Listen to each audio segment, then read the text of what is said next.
اس video کو like کریں، ہمارے چینل کو سبسکرائب کریں، بیل آئیکن ضرور پریس کریں ہماری نئی ویڈیوز دیکھنے کے لیے۔ خداوند میں میرے عزیزو، خداوند کے بابرکت نام میں آپ سب کی سلامتی ہو۔ جب ہم ایک معاشرے میں رہتے ہیں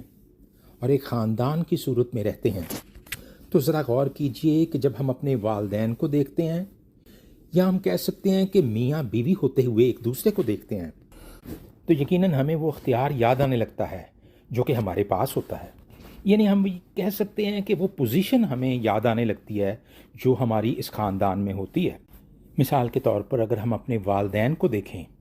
تو والد صاحب چونکہ پوزیشن میں سب سے زیادہ احترام کی پوزیشن پر دیکھے جاتے ہیں تو وہ یہ سوچنے لگتے ہیں کہ جو کچھ میں جانتا ہوں بس وہی ٹھیک ہے، اور پھر وہ اپنے اختیار کا استعمال بچوں پر، اپنی بیگم پر کرتے ہیں۔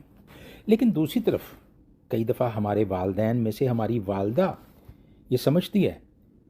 کہ صحیح اختیار تو میرے کو لیے تو والد صاحب نو تے وہم ہی ہے کہ وہ بااختیار نے۔ تو خاندان کے ان پاور کوریڈورز میں والدین ایک دوسرے کے سامنے، بلکہ ہم میاں بیوی بھی ایک دوسرے کے سامنے پاور شو کرتے ہیں، یعنی اپنے اختیارات کا استعمال کرتے ہیں۔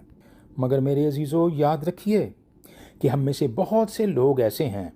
جو اپنی اس پاور کا استعمال، اپنے اختیارات کا استعمال غلط کرتے ہیں، اور یقیناً یہ ایک بہت بڑی جہالت ہے جہاں ہم اس پوزیشن کا استعمال جو خدا نے ہمیں دی ہے غلط کرتے ہیں، اور ہم ساری زندگی اپنا اختیار دوسرے پر جتانے کی کوشش میں لگے رہتے ہیں، اور پھر ہماری زندگیوں میں کئی مقام ایسے آ جاتے ہیں جب ہم اپنے اختیارات کے نشے میں کچھ ایسے فیصلے کر دیتے ہیں۔ یہ ایسے فیصلے ہوتے ہیں جو شاید کبھی جاہل بھی نہیں کرتے۔ تو ایسے میں ہمارے زندگی میں بہت سے مواقع ایسے آتے ہیں جب بحیثیت خاوند ہم یہ چاہتے ہیں کہ بیوی ہمارے تابع رہے، اور اس بیچاری کو بھی کئی شکوے ہوتے ہیں کہ جب میں آپ کو فون کرتی ہوں تو آپ فون ہی نہیں اٹھاتے، میری سنتے ہی نہیں ہیں۔ میرے عزیزو یاد رکھیے کہ اصل زندگی